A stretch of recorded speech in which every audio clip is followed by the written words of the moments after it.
जय हिंद साथियों। मैं रंजित कुमार स्वागत करता हूं एक बार फिर से आपके अपने परिवार कंसेप्ट विद रंजित पे। तो साथियों, आज हम पढ़ेंगे भारत में आने वाले कुछ प्रमुख विदेशी यात्रियों के बारे में। ठीक है, तो साथियों, भारत में जो कि बहुत सारे विदेशी यात्री आए हैं उसके बारे में पूरे डिटेल तरीके से हम सारे इंफॉर्मेशन को पढ़ेंगे। तो साथियों, आइए हम जानते हैं फर्स्ट जो कि यूनानी यात्री के बारे में कि कौन कौन से यूनानी यात्री जो कि भारत आए थे। उसके बाद हम लोग डील करेंगे चीनी यात्री के बारे में। उसके बाद चीनी यात्री हो जाने के बाद हम लोग जो डील करेंगे अरबी यात्री के बारे में। ठीक है, कि कौन कौन से अरबी यात्री जो कि भारत आए और चीनी यात्री और यूनानी यात्री। तो सबसे पहले हम अपने लेक्चर को स्टार्ट करते हैं यूनानी यात्री से। ठीक है, सबसे पहले यूनानी यात्री के बारे में पढ़ेंगे सारे इन्फॉर्मेशन जो कि यूनानी यात्री जितने सारे इन्फॉर्मेशन हो सकते थे यूनानी यात्री के बारे में हम सारे इन्फॉर्मेशन को डील करेंगे। तो आइए हम स्टार्ट करते हैं यूनानी यात्री से। कौन यूनानी यात्री, कौन से यूनानी यात्री। तो फर्स्ट जो कि यूनानी यात्री कौन था, टेसियस था। कौन था यूनानी यात्री फर्स्ट, टेसियस था साथियों। तो टेसियस के बारे में ज्यादा इंफॉर्मेशन हमें जानना नहीं पड़ता है। टेसियस के बारे में मात्र जो चीज हमें जानना पड़ता है कि टेसियस कहाँ का रहने वाला था और वह कौन था, उसका कार्य क्या था, वह करता क्या था।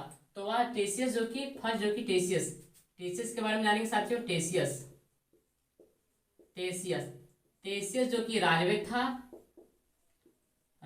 था और वह जो कि ईरान का रहने वाला था साथियों। कहाँ का रहने वाला था साथियों, ईरान के रहने वाला था। ठीक है, तो टेसियस के बारे में मात्र हमें इतना ही पढ़ना पड़ता है।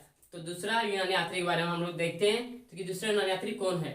दूसरा यूनानी यात्री जो कि हेरोडोटस। कौन है साथियों, हेरोडोटस जो कि अपने आप में एक महत्वपूर्ण स्थान रखता है साथियों, क्योंकि हेरोडोटस को इतिहास का पिता भी कहा जाता है और इसने मात्र 5वीं शताब्दी में ही जो कि हिस्टोरिका नामक बुक लिखी थी। इसलिए यह अपने आप में एक महत्वपूर्ण लेखक का स्थान रखता है। ठीक है, दूसरा कौन है साथियों, दूसरा जो कि हेरोडोटस है साथियों। कौन है,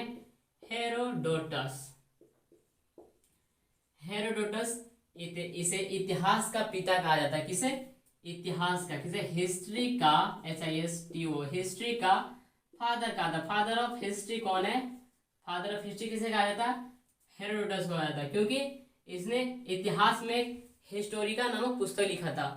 क्या लिखा था, इसका पुस्तक का नाम है हिस्टोरिका। इसका पुस्तक का क्या नाम है, इसका बुक का क्या नाम है साथियों, हिस्टोरिका। इसका क्या बुक के नाम है, हिस्टोरिका। ठीक है, क्या बुक के नाम साथियों, हिस्टोरिका। ठीक है, सेकंड चीनी यात्री कौन है, हेरोडोटस। इन्हें हिस्टोरिका नामक पुस्तक लिखा। इसे फादर ऑफ हिस्ट्री भी कहा जाता है, मतलब फादर ऑफ हिस्ट्री भी कहा जाता है। ठीक है, कब लिखा था हिस्टोरिका नामक पुस्तक, तो 5वीं शताब्दी में ही इसने, जो कि 5वीं शताब्दी में ही हिस्टोरिका नामक पुस्तक लिखा था। ठीक है, उसके बाद हम लोग दो चीनी जो कि यूनानी यात्री के बारे में देखने के बाद हम लोग थर्ड देखते हैं जो कि मोस्ट इंपोर्टेंट निकल के आता है, मेगास्थनीज। तो मेगास्थनीज जो कि चंद्रगुप्त मौर्य के दरबार में आया था। चंद्रगुप्त मौर्य कौन था, तो चंद्रगुप्त मौर्य जो कि थर्ड क्या जानेंगे हम लोग, चंद्रगुप्त मौर्य। ठीक है, चंद्रगुप्त जो कि विष्णुगुप्त का या कौटिल्य का जो कि छात्र था, जो जिसने मौर्य वंश का स्थापना किया था। कब किया था स्थापना साथियों मौर्य वंश का, उसके बारे में जानेंगे और कब से कब तक उसका काल रहा। तो मौर्य वंश का जो संस्थापक था चंद्रगुप्त मौर्य, उसका जो जन्म हुआ था 345 बीसी किसे कहते हैं, ईसा मसीह के जन्म से पहले के काल को बीसी कहते हैं। तो थर्ड क्या था, मेगास्थनी साथियों, मेगास्थनी साथियों। ठीक है, तो मेगास्थनी किसके दरबार में आया था, तो मेगास्थनी जो चंद्रगुप्त मौर्य के दरबार में आया था। चंद्रगुप्त मौर्य के दरबार में आया था। चंद्रगुप्त मौर्य के दरबार में आया था साथियों। या किसका राजदूत था, तो यह सेल्यूकस निकेटर का राजदूत था साथियों। किसका राजदूत था, सेल्यूकस निकेटर का कौन राजदूत था, या चंद्रगुप्त मौर्य के दरबार में आया था। कौन, सेल्यूकस निकेटर का राजदूत था जो कि मेगास्थनी था। और मेगास्थनी जो कि चंद्रगुप्त मौर्य के दरबार में आया था। ठीक है, चंद्रगुप्त मौर्य जो कि मौर्य वंश का संस्थापक था। कब किया था मौर्य वंश का संस्थापक, तो इसका सबसे पहले जन्म के बारे में जानते हैं। चंद्रगुप्त मौर्य का जन्म कब हुआ, तो चंद्रगुप्त मौर्य का जन्म हुआ 345 BC में हुआ। यह सत्ता पर कब बैठा? तो सत्ता पर जो कि वृद्धरथ को हराकर, सॉरी घनानंद को हराकर इसने सत्ता पर 322 बीसी को सत्ता पर बैठा। ठीक है, तो जो कि मौर्य वंश का संस्थापक चंद्रगुप्त मौर्य के दरबार में आया था कौन? मेगस्थनीज, जो किसका राजदूत था? जो सेल्यूकस निकेटर का राजदूत था। ठीक है, किसका राजदूत था साथियों? सेल्यूकस निकेटर का राजदूत था। इसके द्वारा भी एक पुस्तक लिखा गया जिसका नाम है इंडिका। इंडिका जिसमें जो कि महत्वपूर्ण हिस्ट्री के बारे में, जो कि महत्वपूर्ण शास्त्र के बारे में लिखा गया, जो कि हमें हिस्ट्री पढ़ने में हिस्टोरिका का काफी महत्वपूर्ण योगदान देता है। काफी महत्वपूर्ण इन्फॉर्मेशन हमें मिलता है किसमें? हिस्टोरिका के बारे में। इसमें भारत की संस्कृति के बारे में भी हिस्टोरिका, जो कि मेगस्थनीज के द्वारा लिखी गई पुस्तक हिस्टोरिका, सॉरी इंडिका मेगस्थनीज के द्वारा लिखी गई पुस्तक इंडिका में भारत के संस्कृति के बारे में भी चर्चा की गई। ठीक है, तो हम लोग जानिए कि सबसे फर्स्ट के हम लोग टेसियस कौन था? जो कि ईरान का राजवैद था। ठीक है, सेकेंड हम लोग जाने हेरोडोटस के बारे में। तो हेरोडोटस जो कि इसे इतिहास का पिता कहा जाता, फादर ऑफ हिस्ट्री कहा जाता, इसने हिस्टोरिका नामक बुक लिखा था। कब लिखा था? 5वीं शताब्दी में लिखा था। थर्ड हम लोग जाने मेगस्थनीज, जो सेल्यूकस निकेटर का राजदूत था, जो कि चंद्रगुप्त मौर्य के दरबार में आया था। ठीक है, और इसने इंडिका नामक पुस्तक लिखा जिसमें भारत के संस्कृति के बारे में बताया गया था। फोर्थ हम लोग जानेंगे डायमेकस, उसके बाद हम लोग जानेंगे डायनोसियस के बारे में, और उसके बाद हम लोग जानेंगे टोलमी के बारे में। तो इस प्रकार से हम यूनानी आत्री या लेखक के बारे में हम लोग सारे पॉइंट को डील करेंगे। ठीक है, तो फोर्थ क्या जानेंगे हम लोग साथियों? फोर्थ हम लोग जानेंगे डायमेकस के बारे में। तो फोर्थ यूनानी लेखक में जानेंगे हम लोग डायमेकस के बारे में। तो साथियों, अगर आपको वीडियो अच्छा लग रहा हो तो वीडियो को लाइक जरूर करें। ठीक है, वीडियो में बने रहें अंत तक। आपको सारे इंफॉर्मेशन, जितने भी विदेशी यात्री हो सकते थे, सारे इंफॉर्मेशन आपको डील करेंगे इसी वीडियो में। ठीक है, मात्र एक वीडियो में विदेशी यात्रियों से जितने सारे पॉइंट बन सकते थे, सारे पॉइंट को हम डील करेंगे। ठीक है, तो सेकेंड हम लोग जानेंगे किसके बारे में? सेकेंड हम लोग जानेंगे डायमेकस के बारे में। डायमेकस कौन था? फोर्थ डायमेकस कौन? डायमेकस फोर्थ, डायमेकस हम लोग जानेंगे फोर्थ। ठीक है, डायमेकस जो कि फोर्थ विदेशी यात्री था। डायमेकस के बारे में, डायमेकस ठीक है, डायमेकस जो कि किसके दरबार में आया था? डायमेकस जो कि बिंदुसार के दरबार में आया था। बिंदुसार कौन था? बिंदुसार जो कि चंद्रगुप्त मौर्य का पुत्र था। बिंदुसार कौन था? बिंदुसार के दरबार में कौन आया था? डायमेकस आया था। किसके दरबार में? बिंदुसार के दरबार में, बिंदुसार के दरबार में आया था। ठीक है, या डायमेकस कौन था? तो डायमेकस जो कि सीरिया नरेस एंटियोकस का राजदूत था। कहाँ का? या रहने वाला था, कहाँ का था? या सीरिया का रहने वाला था, या सीरिया का रहने वाला था। ठीक है, या एंटियोकस का राजदूत था। एंटियोकस का राजदूत कौन था? तो एंटियोकस का राजदूत था डायमेकस था। एंटियोकस कहाँ का रहने वाला था? एंटियोकस, ठीक है, एंटियोकस का सीरिया नरेस एंटियोकस का राजदूत कौन था? डायमेकस था। डायमेकस किसके दरबार में आया था? डायमेकस जो कि बिंदुसार के दरबार में आया था। ठीक है, उसके बाद फोर्थ हो गया। फिफ्थ हम लोग जानेंगे डायनोसियस के बारे में। डायनेमेकस और डायनोसियस जो कि सेम है, इसलिए आप ध्यान से सुनेंगे कि डायमेकस जो कि बिंदुसार के दरबार में आया था, और जो कि फिफ्थ बन गया था डायनोसियस। कौन? डायनोसियस जो कि अशोक के दरबार में आया था। सबसे पहले जाने हम लोग कि मेगस्थनीज जो कि चंद्रगुप्त मौर्य के दरबार में आया था। उसका सुपुत्र कौन था? बिंदुसार के दरबार में डायमेकस आया था, और उसका सुपुत्र कौन था? अशोक। तो अशोक के दरबार में कौन आया? डायनोसियस है साथियों। अशोक के दरबार में कौन है? डायनोसियस। डायनोसियस कहाँ का, मतलब डायनोसियस कहाँ का रहने वाला था? डायनोसियस जो कि मिस्र का रहने वाला था, और ये टोलमी, मिस्र नरेश टोलमी का राजदूत था। कौन? डायनोसियस जो कि मिस्र नरेश या मिस्र का रहने वाला था, या और यह टोलमी का, कहाँ का? टोलमी का राजदूत था। टोलमी का राजदूत कौन था? मिस्र नरेश टोलमी का राजदूत कौन था? डायनोसियस किसके दरबार में आया था? या अशोक के दरबार में था। अशोक जो कि महान सम्राट अशोक के दरबार में आया था। किसके दरबार में? अशोक के दरबार में आया था साथियों। तो यहाँ तक हम लोग यूनानी लेखकों के जितने सारे पॉइंट बन सकते थे, सारे पॉइंट को हम लोग कवर कर चुके साथियों। उसके बाद हम लोग जानेंगे अरबी लेखकों के बारे में। अरबी लेखकों के बारे में सारे इन्फॉर्मेशन को हम लोग पढ़ेंगे, चाहे वह पुस्तक हो, चाहे वह किसके दरबार में आए हो, और वह जितने सारे पॉइंट बन सकते थे हम लोग सारे पॉइंट को मतलब अरबी लेखकों के बारे में पढ़ेंगे। ठीक है, तो यहाँ तक आप लोग एक बार देखिए, उसके बाद हम लोग पढ़ेंगे अरबी लेखकों के बारे में। ठीक है, अरबी लेखकों ने भी अपना प्रचंड कार्य दिखाया है इतिहास में, कि अरबी लेखकों के द्वारा भी बहुत सारी पुस्तक लिखी गई है इतिहास में, जो कि इतिहास पढ़ने में हमें मदद करती है, इतिहास से हमें कुछ सीख मिलती है इस अरबी लेखकों के द्वारा। ठीक है, तो अरबी लेखकों में मेन जो कि अल-बरूनी आता है, और इब्न बतूता जो कि एमबीटी जो कि मोहम्मद बिन तुगलक के दरबार में आया था, और एक तो अल-बरूनी था जो कि मोहम्मद गजनी के साथ भारत आया था। एक्चुअली मोहम्मद गजनी के साथ जो कि लगभग चार जो कि मानना था कि 4 जो कि कवि आया था भारत, लेकिन इसमें जो कि एक मेल निकल के आता अल-बरूनी। 4 कौन कौन आया था? अल-बरूनी, उत्बी, फारूकी और फिरदौसी। ठीक है, लेकिन एक मेन जो कि निकल के आया था कौन? अल-बरूनी। किसके बारे में दूसरा हम लोग क्या जानेंगे? अरबी लेखकों के बारे में साथियों। किसके बारे में? अरबी लेखक के बारे में हम लोग जानेंगे। अरबी लेखक, ठीक है, अरबी लेखक या आतरी के बारे में पढ़ेंगे। ठीक है, तो अरबी लेखक में फर्स्ट निकल के कौन आता है? अल-बरूनी अल-बरूनी के बारे में पढ़ेंगे। ठीक है, अल-बरूनी सबसे पहले जानेंगे कि यह कहाँ का रहने वाला था। अल-बरूनी जो कि अरब का रहने वाला था। ठीक है, उसके बाद हम लोग दूसरा जो कि अरब आदरी के बारे में जानेंगे हम लोग, इब्न बतूता। ठीक है, इब्न बतूता, बगल में जूता। ठीक है, यह जो कि एमबीटी के दौरान में आया था, और यह किसके साथ भारत आया था? तो यह जो कि मोहम्मद गजनी साथ भारत आया था। कौन? अल-बरूनी किसके साथ भारत आया था? मोहम्मद गजनी के साथ भारत आया था।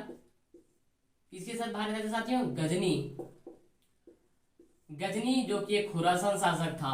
इसने भारत में लगभग 17-18 बार आक्रमण किए थे, जो कि बहुत जितने सारे भारत में धन था, जो कि सोमनाथ मंदिर हो गया और सारे मंदिरों से लूटकर अपने देश जो कि धन को निष्कासित करके ले गया। तो उसी के साथ जो कि गजनी के साथ मेन कौन आया था? अल-बरूनी आया था। इसके द्वारा जो कि प्रमुख पुस्तक लिखी गई, किताबुल हिंद लिखा गया था, तथा तहकीक-ए-हिंद। इसके द्वारा जो कि मोस्ट 2 सवाल पूछा जाता है कि अल-बरूनी द्वारा कौन कौन सी किताब लिखी गई थी। तो अल-बरूनी द्वारा जो कि 2 मोस्ट इंपोर्टेंट किताब लिखा गया था। पहला किताब कौन था? तो पहला किताब था जो कि किताब-उल हिंद। क्या था? किताब-उल हिंद। ठीक है, किताब-उल हिंद था, और दूसरा किताब इसका तहकीक-ए-हिंद था। कौन था? तहकीक-ए-हिंद। ठीक है, तो 2 किताब जो कि अल-बरूनी के द्वारा मोस्ट फेमस पूछा जाता है। कौन सा किताब? 2 किताब जो कि अल-बरूनी के द्वारा मोस्ट फेमस पूछा जाता है कि किताब-उल-हिंद और तहकीक-ए-हिंद किसके द्वारा लिखा गया था? तो किताब-उल-हिंद और तहकीक-ए-हिंद जो कि अल-बरूनी के द्वारा लिखा गया था, और किसके साथ भारत आया था? गजनी के साथ भारत आया था। ठीक है, उसके बाद दूसरा जो कि हम लोग अरबी लेखक में पढ़ेंगे, इब्न बतूता के बारे में। तो इब्न बतूता जो कि 1333 ईस्वी में भारत आया था। कब आया था? 1333 ईस्वी में भारत आया था। किसके दरबार में आया था?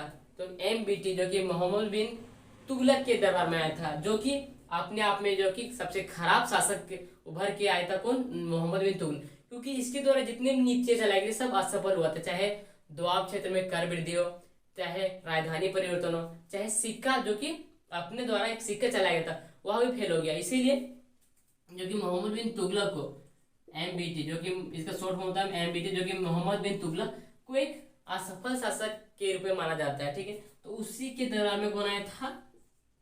इब्न बतूता, जिसे जो कि 1342 ईस्वी में जो कि चीन के दौरा पर भेजा गया था। तो पूछा जाता है कि मोहम्मद बिन तुगलक द्वारा कि चीन के दौरा पर कब भेजा गया था और किसे भेजा गया था? तो जो कि इब्न बतूता को 1342 ईस्वी में चीन के दौरे पर भेजा गया था। ठीक है, साथियों जो कि अरबी लेखकों के बारे में हम लोग इतने सारे पॉइंट जान चुके हैं। उसके बाद हम लोग जानेंगे साथियों चीनी लेखकों के बारे में। तो चीनी लेखक जो कि बहुत सारी चीनी लेखक हुए, उसमें से जो कि महत्वपूर्ण चीनी लेखकों के बारे में पढ़ेंगे, उसे किताबों के बारे में कुछ पढ़ेंगे, और वो किसके दरबार में आए हैं उसके बारे में पढ़ेंगे साथियों। तो थर्ड क्या हम लोग पढ़ेंगे? थर्ड हम लोग पढ़ेंगे चीनी लेखक के बारे में साथियों हम लोग पढ़ेंगे। ठीक है, चीनी लेखक के बारे में। साथियों वीडियो को पूरा देखें, और वीडियो अगर अच्छा लग रहा हो तो सब्सक्राइब, हमारे चैनल को सब्सक्राइब और वीडियो को लाइक जरूर करें। ठीक है, तो हम लोग थर्ड पढ़ेंगे चीनी लेखक के बारे में। तो चीनी लेखक में जितने सारे पॉइंट बनेंगे हम लोग सारे पॉइंट को डील करेंगे, ठीक है। थर्ड क्या पढ़ेंगे हम लोग साथियों, चीनी लेखक के बारे में थर्ड पढ़ेंगे। तो थर्ड चीनी लेखक, चीनी लेखक। तो कौन कौन से चीनी लेखक थे? चीनी लेखक में पहला आ जाता है फहियान आता है, हैंसंग आया था, इत्सिंग आ जाता है, जो कि तीन जो कि मोस्ट इंपोर्टेंट जो कि विदेशी यात्री थे। कौन? पहला होता है फहियान, फहियान था, पहला फहियान था। दूसरा कौन था? दूसरा जो कि हैंसंग था, हैंसंग था। तीसरा कौन था? तीसरा जो कि इत्सिंग था, इत्सिंग था, ठीक है, इत्सिंग था, ठीक है, इत्सिंग था। तो ये तीनों जो कि विदेशी यात्री जो कि चीनी थे, चीनी विदेशी यात्री, सारे इंफॉर्मेशन जो कि चीनी यात्री हो सकते थे, सारे इंफॉर्मेशन को हम डील करेंगे, ठीक है।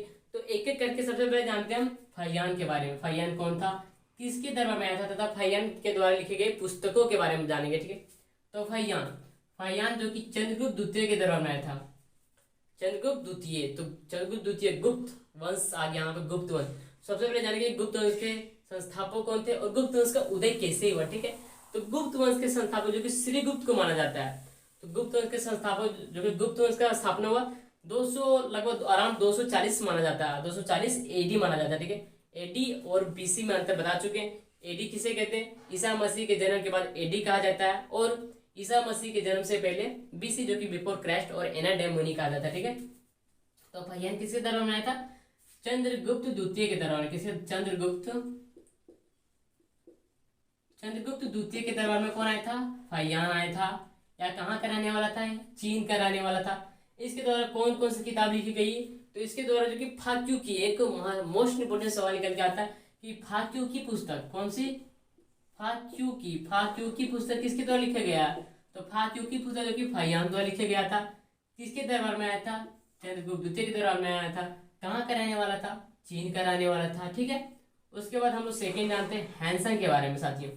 हैंसंग जो कि भारत में लगभग 629 ईस्वी में आया था और लगभग 13 से 14 साल रहा, उसके बाद जो कि अपने देश लौट गया। तो किसके दरबार में आया था हैंसंग? हैंसंग जो कि हर्षवर्धन के दरबार में आया था, हर्षवर्धन, क्योंकि भारत का एक बहुत बड़ा शासक के रूप में माना जाता है किसे? हर्षवर्धन। तो हर्षवर्धन के शासनकाल में ही हैंसंग आया था। कब आया था? 629 ईस्वी में आया था और लगभग 13 से 14 साल रुकने के बाद यह अपने देश चीन लौट गया। कब? 1342 ईस्वी को लौट गया। कब? 1342 ईस्वी में लौट गया, ठीक है। यह लगभग जो कि फहियान लगभग भारत में लगभग 15 साल तक 15-16 साल तक रुका, लगभग यह 15 साल तक रुका। और जो कि हैंसंग जो कि लगभग 13-14 सालों तक रुका और वह अपना देश लौट गया, ठीक है। तो चंद्रगुप्त जो कि फहियान द्वारा लिखी गई एक पुस्तक कौन था? फाक्यू की लिखा गया था। और हैंसंग द्वारा जो कि एचक्यू की, कौन सा पुस्तक लिखा गया? एचक्यू की। किसके द्वारा लिखा गया? एचक्यू की पुस्तक किसके द्वारा लिखा गया? तो एचक्यू की पुस्तक हैंसंग द्वारा लिखा गया और फहियान द्वारा फाक्यू की पुस्तक लिखा गया, ठीक है। उसके बाद आता है इत्सिंग। इत्सिंग कौन था? इत्सिंग भी एक चीनी यात्री था जो कि 7वीं शताब्दी में भारत आया था। कब आया था? 7वीं शताब्दी में, 7वीं शताब्दी में भारत आया था। कौन? इत्सिंग। यह भी एक चीनी यात्री था। तो इत्सिंग के बारे में ज्यादा इंफॉर्मेशन हमें नहीं मिलता पढ़ने को। तो इस प्रकार से हम जो कि चीनी यात्री, यूनानी यात्री के बारे में जितने सारे पॉइंट बन सकते थे और अरबी यात्री सभी के बारे में हम लोग डील कर चुके हैं। तो साथियों यहाँ पे हम अपने विदेशी यात्री के बारे में सारे इंफॉर्मेशन को डील कर चुके हैं। तो इस प्रकार से हम इस वीडियो को एंड करते हैं। तो साथियों अगर वीडियो अच्छा लगा हो तो चैनल को सब्सक्राइब जरूर करें। जय हिंद, जय भारत।